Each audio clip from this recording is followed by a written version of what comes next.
Hello, everybody. Oh, one second. I'm tweeting my live stream. Hello. Is Bygone supposed to be blue?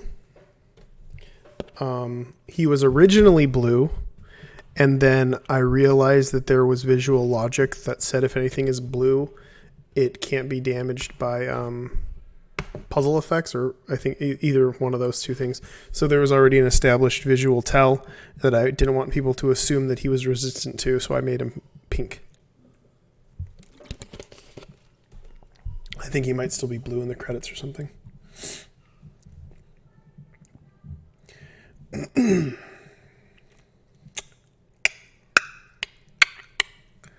What happened to Isaac on mobile?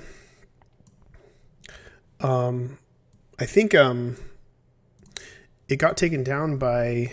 So it was hard enough to get it up there because they have all these rules against like saying and doing specific things. By the way, do I sound better? I changed the microphone a bit. Does it sound better than it did last time? But yeah, they took it down for content reasons, because it was like a mature rated game, and they said like there's this whole thing where they're like, video games aren't, a way to express yourself in the App Store, so we have rules, etc. Do I partake in marijuana? If so, how high on a scale of 1 to 10 does Isaac need a toke? I don't smoke pot. I've never smoked pot. I have no interest in smoking pot. I don't know many potheads that have done much with their lives. There's always the exception. But it's not for me. I mean, I don't drink either, and I never have.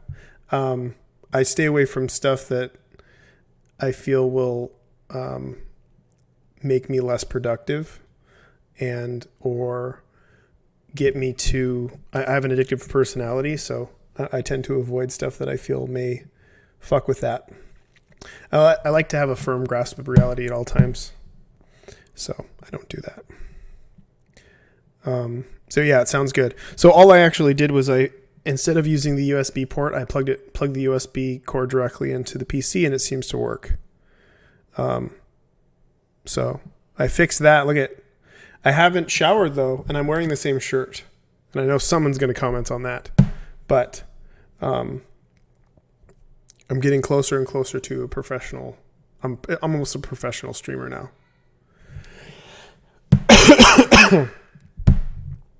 Sorry about my cough. It's really allergies are fucking gnarly here. We're surrounded by oak trees, and I'm allergic to oak trees. And they're bad.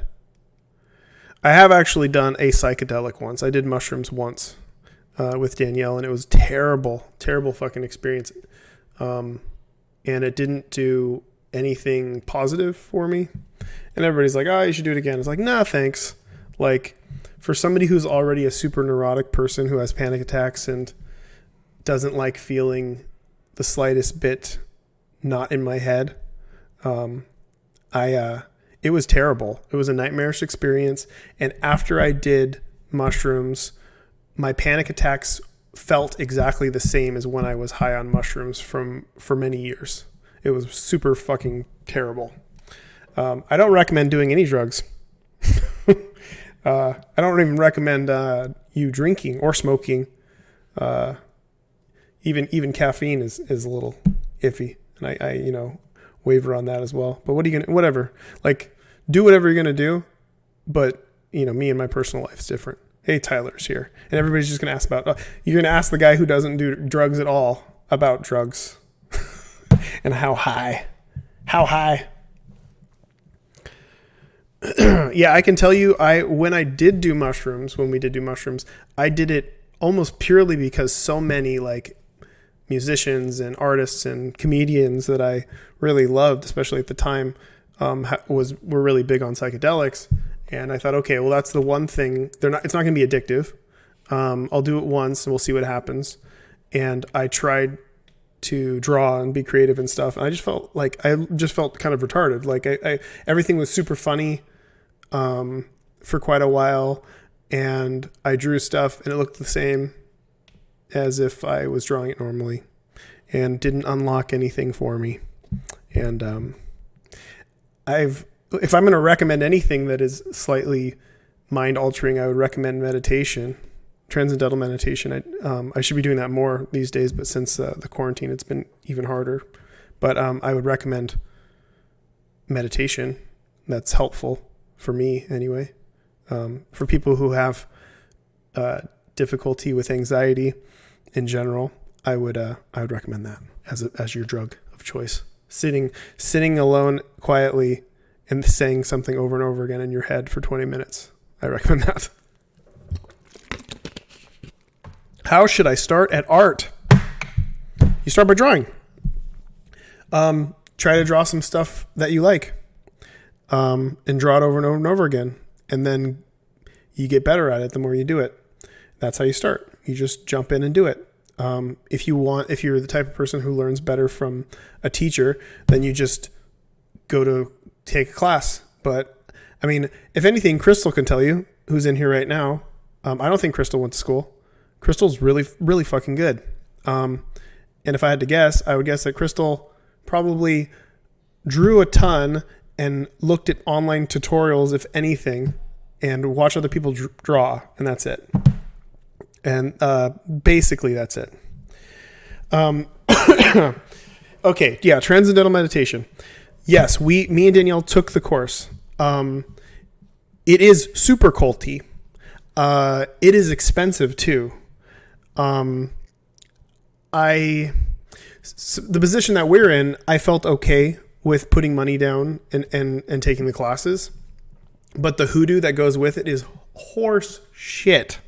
It is just a religion that they tie into meditation. It makes a lot of sense though, because they're using something that actually works really well, and they're trying to make it be a spiritual thing because it makes sense. Like there are cults that what they do is they get together in some like really incredibly hot location, and then they exercise like crazy, or they have like an orgy, or they scream, or they laugh. Like all those things are going to give you like crazy endorphins. And then you're just going to believe whatever the fuck this preacher that's running the whole thing is going to tell you. And it's going to be like, oh, you know why you feel euphoric and everything's working great for you now that you feel great? That's because of the God that lives in the earth. And now you need to do X, Y, Z in order to attain the next level of enlightenment. And so yeah, I what I would recommend is just looking it up online, how to do it. And I initially did do that. And then finally it didn't work for me, and I took the course and it started working for me. But it's essentially repeating a mantra in your head over and over and over again until you kind of hypnotize yourself. You like zone out and you drop down into, that feeling where right before you fall asleep, where you're drifting downward and you're almost losing sight of that you're going to drop into sleep. You drop into this pocket where you're not asleep, but you're not awake. And it's like, it feels like it's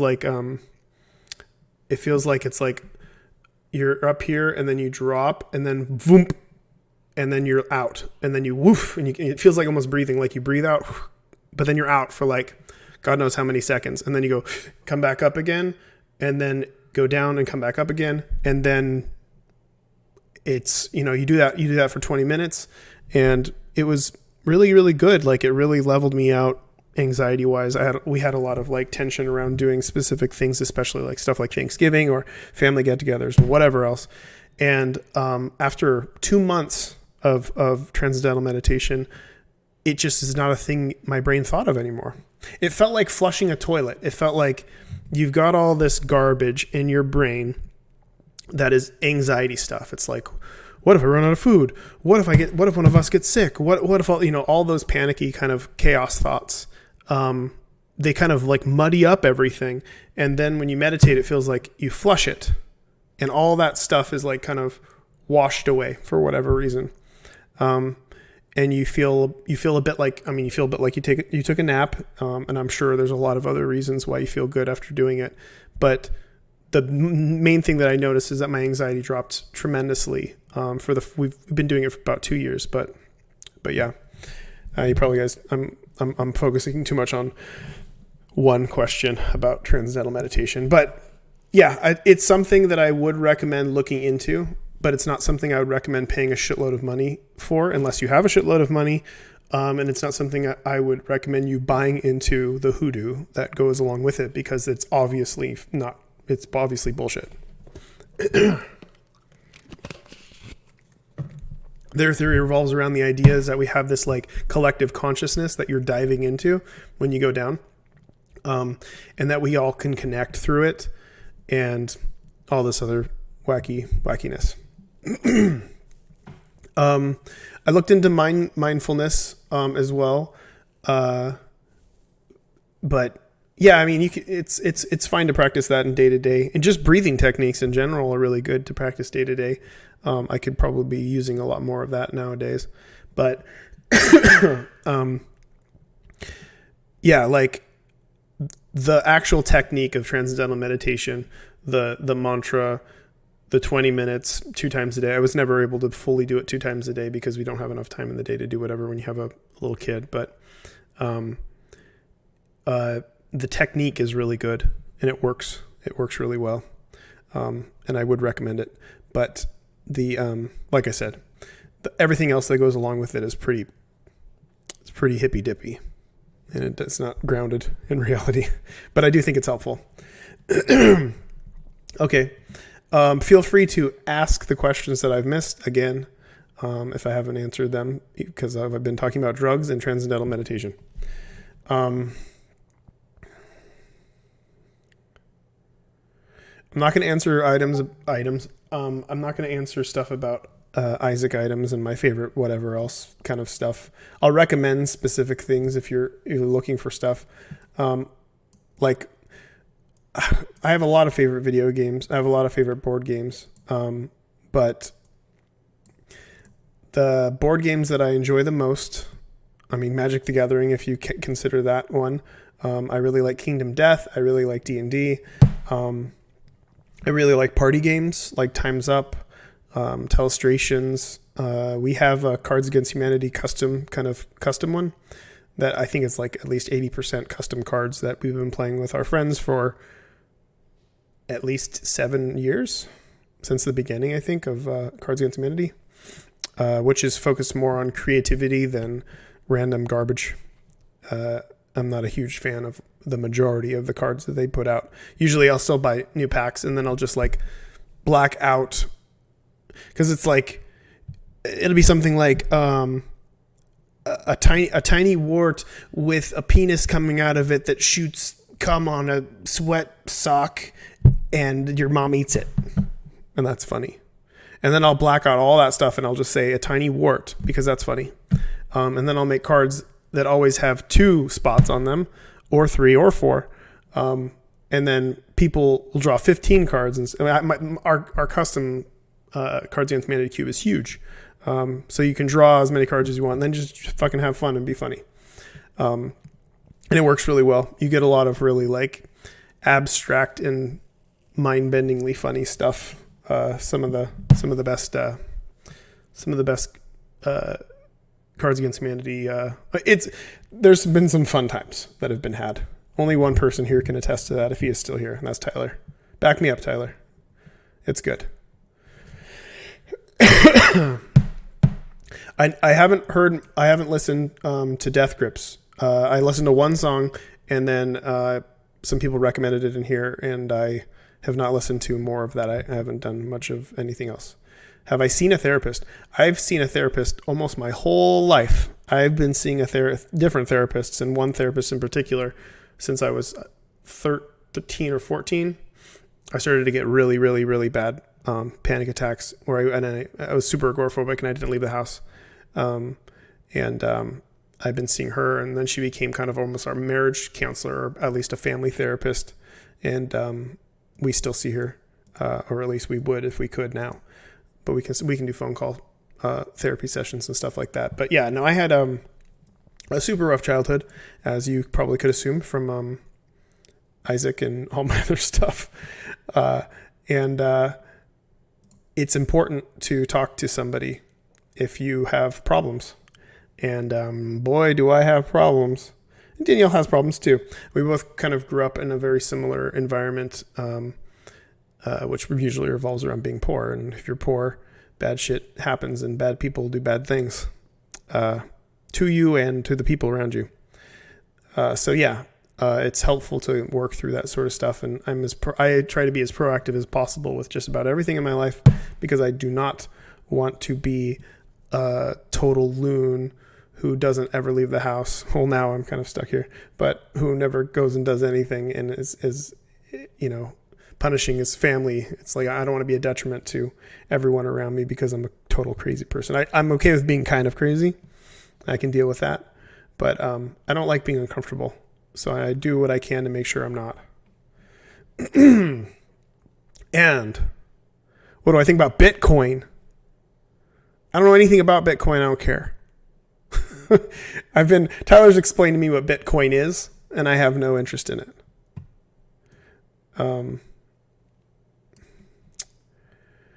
Are any expansions for Four Souls planned? There's a giant expansion coming once the quarantine shit's ended, once Tapeworm is out, or not out, but once the Tapeworm Kickstarter is over, and then Repentance is released a few months after that, we will do a Kickstarter for Four Souls 2.0, which will basically be as big as the initial game, I think, or at least almost. And it'll add a lot more ways to play, and some cool, fun mechanics that I think will make the game really neato. I might even do some custom like card lists of like, okay, if you want to play more like this, then put these cards into each of your piles, just to make sure things aren't too wackadoo. But yeah, so there's definitely one planned. I have at least 80% of the cards designed, but no art yet. And once we get the ball rolling, everybody will jump on the ball and we'll ride the ball down the virtual hill that is the internet, faster and faster. I'm out of water. How do I feel about Repentance development so far? I don't think I'm going to draw anything right now. I don't have much time. Danielle is bathing Peach, and once she's done, I need to make sure that they get down the stairs nice and easy. Danielle actually fell down the stairs a few months ago and broke one of her feet and fractured the other one. And now I'm very paranoid about her going down the stairs, especially carrying Peach when she's soaking wet. So I've got to help with that. Repentance development is going great. I really like working with Vin and Nick and Sagittarius, and I'm also working with Matt again. And we're just trying to make the coolest thing we can make. And it's going to take probably longer than the end of summer at this point. I think we're kind of looking at a month after. But it's mostly due to, it's surprisingly hard to be productive in this climate. It's weird, but maybe we'll pick up speed. Who fucking knows? We're adding lots of stuff though, but expect something that's going to be much bigger than Anti-Birth, of course. Will Isaac ever be on mobile again? I don't know. I don't think so. They have a lot of weird rules. Am I interested in Darkest Dungeon 2? I kind of got into Darkest Dungeon. Wait, is that the game? Darkest Dungeon is the one that's like locked into the side scroll perspective and has all the characters. I think that's Darkest Dungeon. I'd play Darkest Dungeon 2. I'm mildly interested in it. I scrolled down. What am I drawing? I'm not drawing anything. What's the statue behind me is an anatomy model. Do I hate GOG, or is there a reason why your game's not on there? It's just laziness. I mean, I would like to not be so lazy and put stuff on there because it's just another source of income and another way for people to get the games. But sometimes it's a pain in the butt to just kind of move stuff over. I put stuff up in the Humble store and stuff like that because all they need is codes. If it was as easy as that, I would do it. Outside of that, if I'm working with a publisher or whatever else, it's their choice. Am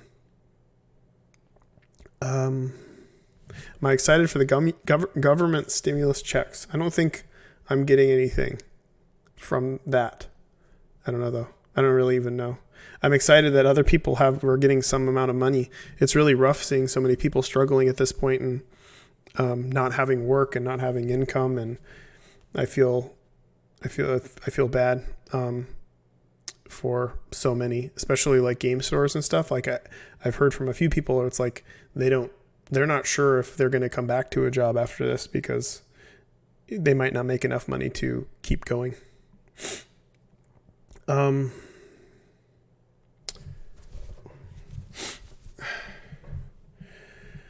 How have I enjoyed the super flavory Magic the Gathering sets like the Fairy Tale set or the newest one? Or am I just in mechanics only? No, I really like the flavorful stuff. That's what I tried my best to do with Four Souls. Like I wanted to make all of like the monsters and items make sense to how the items function or the monsters fight. So they can kind of tell a story through flavor of the card, especially with mechanics. I think it's super neat. And so yeah, I really like that. I really like the Fairy Tale set. I thought it was really fun. It was a pretty good set to draft too, one of the better ones. But its flavor really punched it up. The newest one that's coming out, the Giants one, I'm a little worried about how it'll play because it looks so complicated and odd. But we'll see. We'll see how it goes. I know there's a few. I usually just pilfer new sets for cube-worthy cards, and I know there's a few in there, so I'll be playing it. I'll buy some boxes, and eventually, when this quarantine is over, that my friends will come over and we'll all play. Do I keep in touch with folks from Newgrounds? I keep in touch with Tom. I keep in touch with Roger from iMockery. I keep in touch with Tyler. He's from Newgrounds. I talk on and off with like Stamper like once a year, maybe. So kind of, sort of. I mean, I have a lot of old school people from Newgrounds on Facebook. But outside of Tom, I mean, I recently talked to Tom because I needed a recommendation of a good tween-based animator to help with eugenics. And we're working with this guy whose name's Marty. He seems really good so far. And that was through Tom.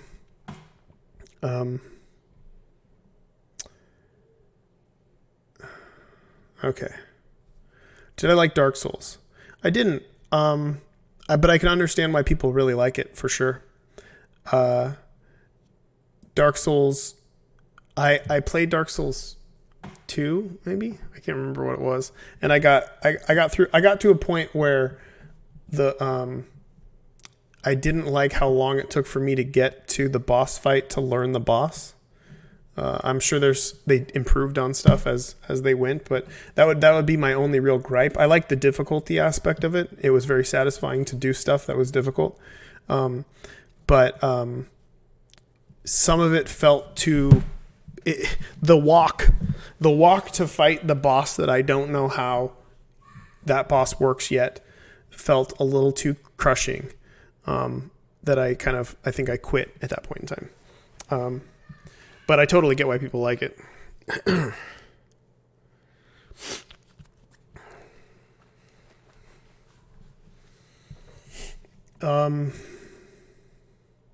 What are the steps you take in creating a name for your games and card games or ideas? Sometimes the like title of the game just falls out of the sky. Like The End Is Nigh, I think we had that like right off the bat. Tyler can correct me if I'm wrong. I think it was one of the first things, like it was the basis of like, we were talking about the end being nigh and it felt really appropriate from the get-go. And I just checked around and made sure that there wasn't something else called The End Is Nigh straight up. And we just kind of went with that. But other games like Isaac was originally called Lovesick, and then it was called Mom, and then it became The Binding of Isaac. As development kind of went through. Usually just go with whatever comes to me, and if it's difficult, I'll just sit on it for a while and just see what works. I didn't actually play Enter the Gungeon. It looked so similar to Isaac that like it felt like, why would I play another game? Like I kind of made this already. But I did watch my my nephew play it, and it seems like it plays a little more like Nuclear Throne, kind of a combo of the two. I don't know if I have room I don't have room for it in my life. I felt bad for really not playing Celeste either, but it came around the same time of me obsessively playing The End Is Nigh, and it was like I was kind of platformered out at the point. So I was like, it doesn't really feel appetizing to do another difficult game. And Tyler says, I'm not getting the check. Yeah, I didn't think so. Have I ever tried making a 3D game? I did. I released a 3D game. It's called Legend of Bumbo. And it's in 3D. I would actually like to make kind of an old school Quake-esque shooter. There's a game that I haven't played yet, but I've been seeing a lot of. I can't remember what it's called, but it looks kind of like Quake. I wouldn't mind trying to make something similar to that, but of course, my style and kind of reinvent a few things here and there and see what works. But I'm sure I'll eventually get into 3D, but right now I'm kind of thinking in 2D. Did I ever anticipate the widespread success of some of my games? No. It seems kind of stupid when you kind of look at it, especially with Isaac. It doesn't seem like that game should have the success that it does. With Meat Boy, I was betting on some amount of success because I was trying really hard to be more accessible, which is strange, but looking back, but I really was. I didn't make it too hard, and I made the characters light and fluffy. I didn't make it too dark without making a huge compromise. So I was playing it really safe because I invested a lot of time and money in it. So I expected to have some success from that. And I was really putting in the legwork when it came to press and just making sure anybody and everybody I knew about it and would tell other people about it. But initial reaction is I can say that it just feels kind of unbelievable and it never processes. It doesn't make much sense to me. None of it does. But I'm grateful for the success my games have had, and I'm grateful for the ability to continue to make games because of the success my games have had. And I hope to utilize that success in trying to take a little more risks in the future and stuff like that with making more strange games. I use the tablet I use is a Wacom something. It is an Intuos Pro. And I don't use the wireless setting because I can feel a lag. But really anything works. I don't think go with what you can afford.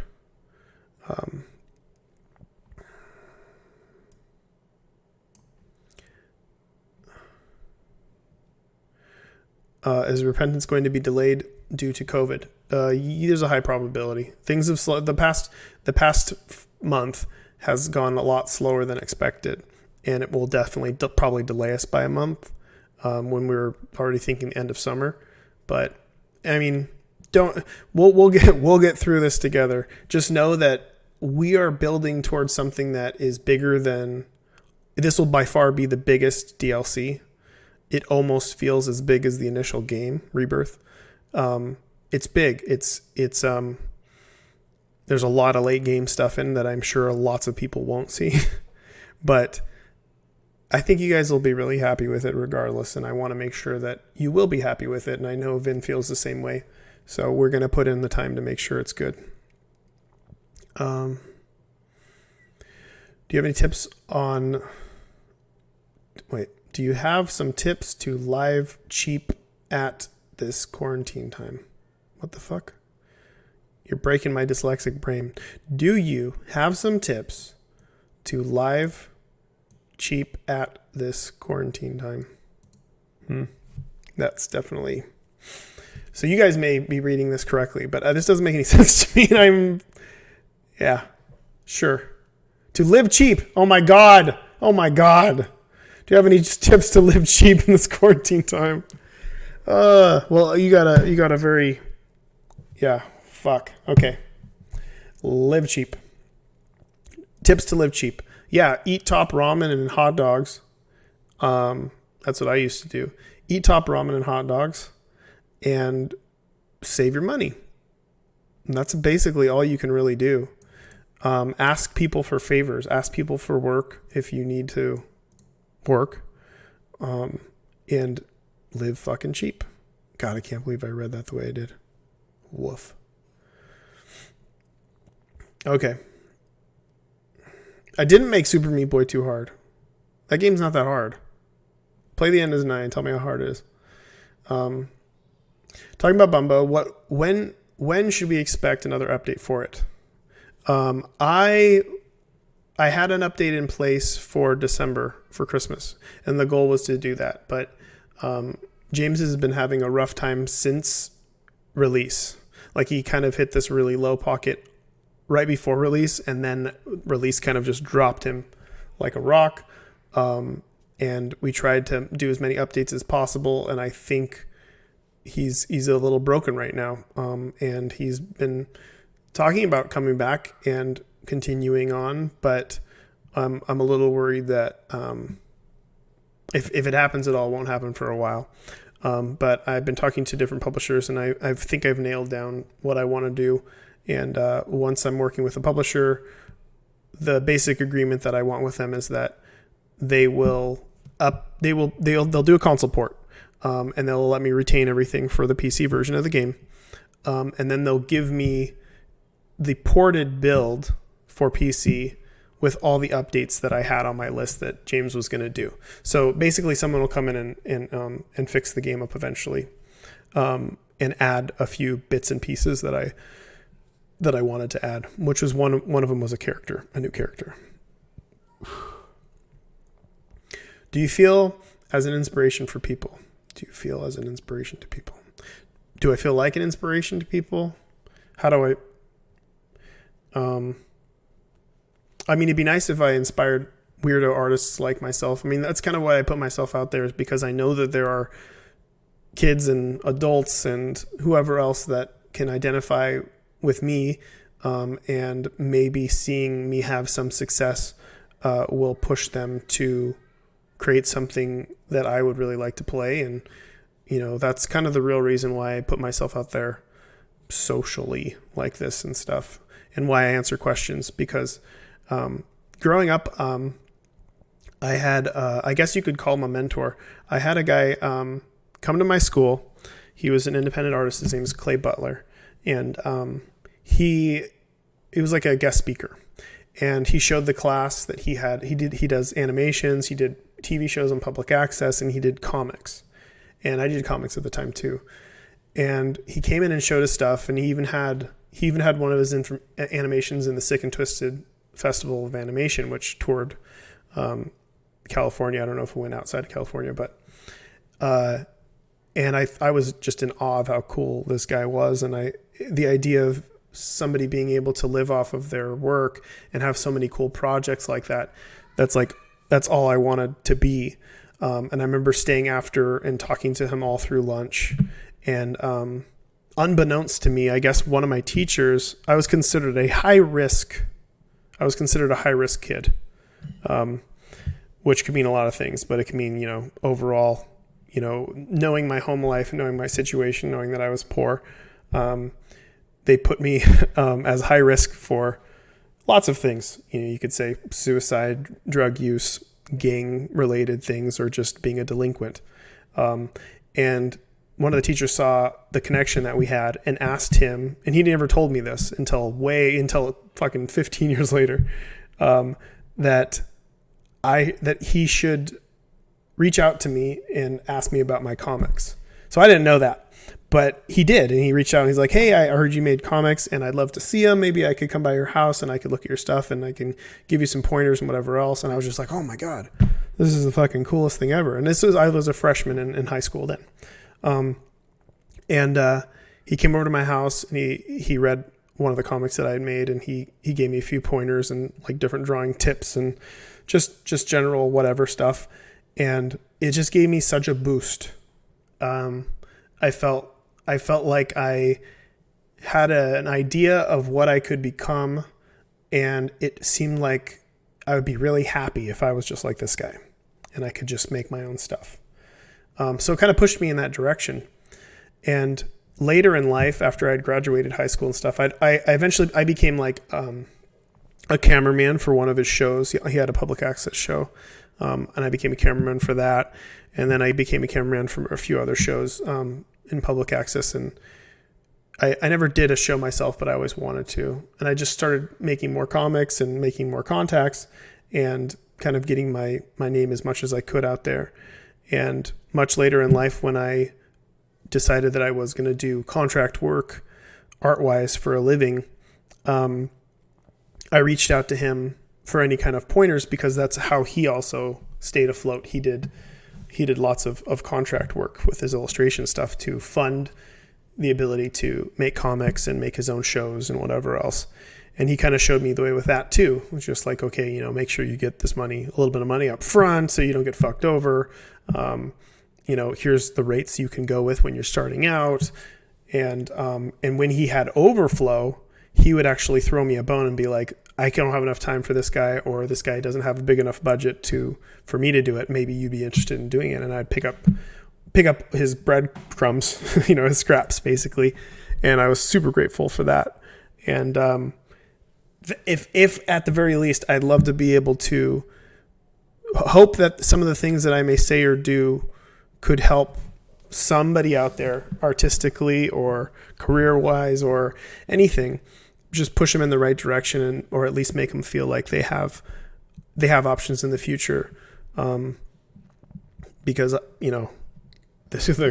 trust me, the odds were very stacked against me, and I'm where I am today. So there's a high probability that there are many other people out there, some of which could be watching this, that would also kind of break the mold. You don't have to be a fuck up just because your parents are fuck ups, or your situation's fucked. You can take it and gonna do whatever you want with it. You have more control than you'd assume. Okay. Is tuning difficulty in my game something that comes easily, or is it more of a long drawn out process? It just means a lot of it is stuff you just feel as you go, and you kind of feel the difficulty. I can't say I put a lot of thought into it. The rest is playing through and just feeling like, oh, this is harder, or this is too hard. Usually I just go with my gut, and I introduce mechanics that I know are a little more difficult as they go. And then I kind of tune levels specifically. So how it usually look like something like Super Meat Boy, or even the End is Nigh, I'd go through a chapter and there would be spikes of difficulty, and I would smooth out those spikes. So it was more of a gradual climb. So it's more of like an editing, going back and being like, oh, this feels a little too difficult. I'm asking a little too much of the player here. And I just try to use my own skill as a barometer, because I'm not like the greatest platforming person in the world. How much input did I have in Super Meat Boy Forever? Well, I mean, I designed the initial concept. Tommy wanted to make an auto runner, and I came up with this idea, like, because it was originally supposed to be for phones. He did like this prototype of the actual game now, just auto running and jumping off of walls. And I was like, okay, well, what if we just stripped all the movement stuff out, and we just made it so there's like a duck, a punch, a jump, and a few context sensitive things, like if you duck and jump, then you like jump really high up and sort of stuff like that. And then I designed this chunk concept where you'd have level chunks, and each of the level chunks are like really basic levels in themselves, and then you would randomize all of those and string them together. It was supposed to be made for phones. I designed it around the two, one half of the screen is one button, the other half of the screen is the other button, so you didn't actually have like a analog stick and whatever else on there. And then when I left Team Meat, I don't know what happened after that, and that was like about five plus years ago. I don't think I worked on the project for about 6 years, So I have no idea. I don't talk to anybody there, and I have no input on anything else. So I'm pretty sure my story and everything has been tossed, but I could be wrong. But That's all I know. That's the input that I had initially.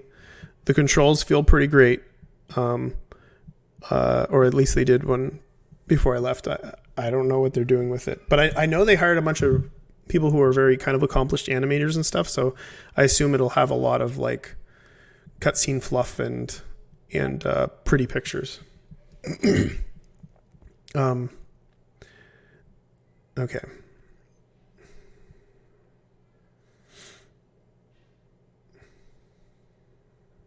Oops.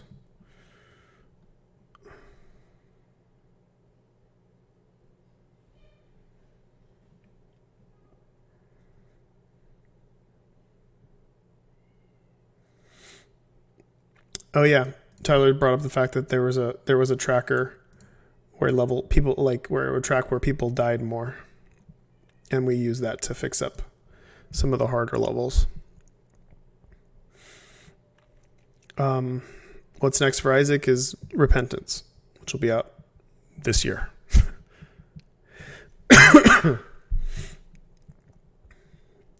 I'll soon be going to school for concept art. What tips would you give me towards creating unique characters?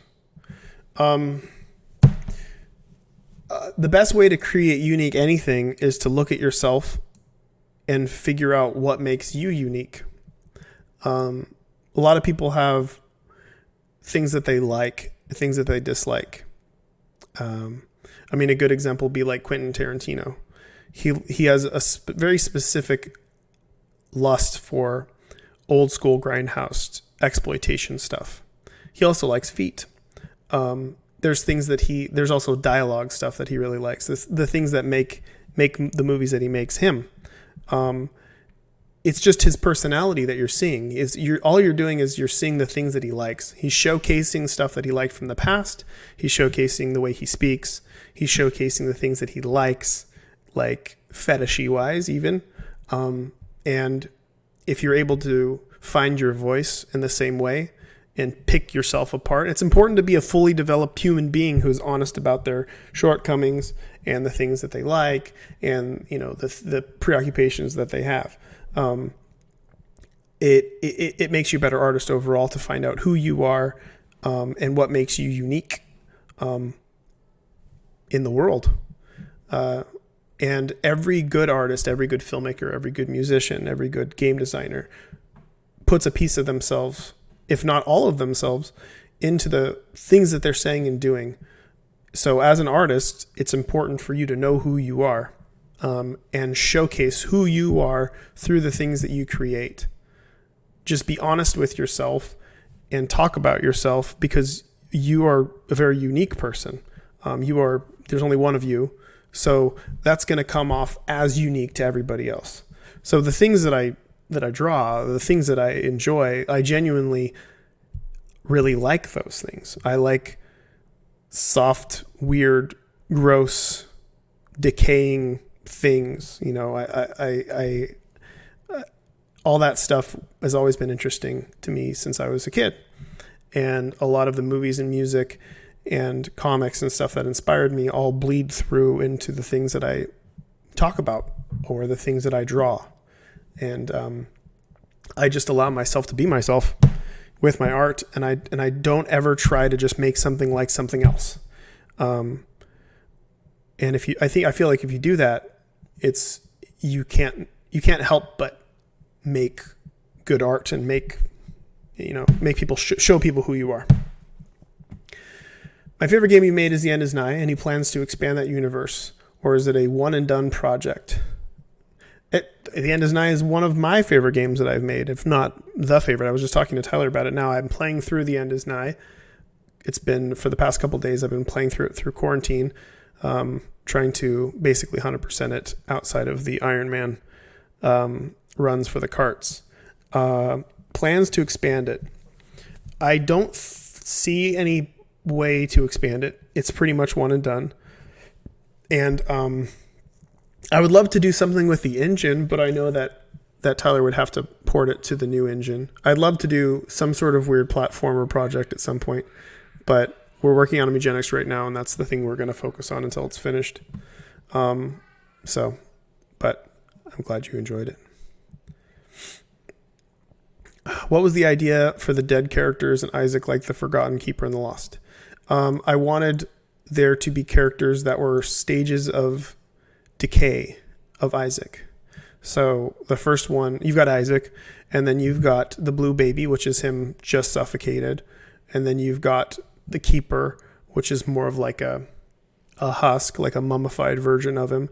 And then you've got the Forgotten, which is the bones. And then you've got the Lost, which is the spirit. And I wanted to tell a story with the Forgotten. I wanted to bring home the idea that Isaac's soul is bound to the earth, is bound to his body because he's not in sanctified grounds, kind of. So I wanted to make a character that had a cutscene in it, had a story element within him that made sense to the story, which I thought was neat. Okay. How much time should I put towards developing my first game? Is a platformer a good start? Yes, a platformer is a great start. And you should put in a couple weeks. Make a prototype. Put it out there. Make it as good as you can make in the few weeks that you can make it. I mean, even better, you would just do one of those 48-hour game jams over the weekend or something and try to make something cool in those 48 hours and then do it over and over and over again. Make a ton of those little things.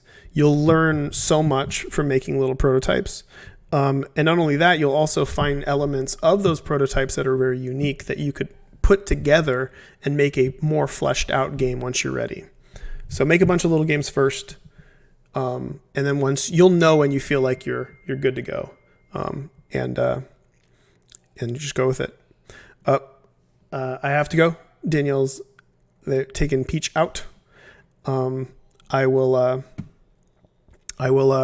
see you guys later. I'll try to do more of these. Whenever I get some time to work, I come up and I'll try to do some of that stuff. Take it easy, guys.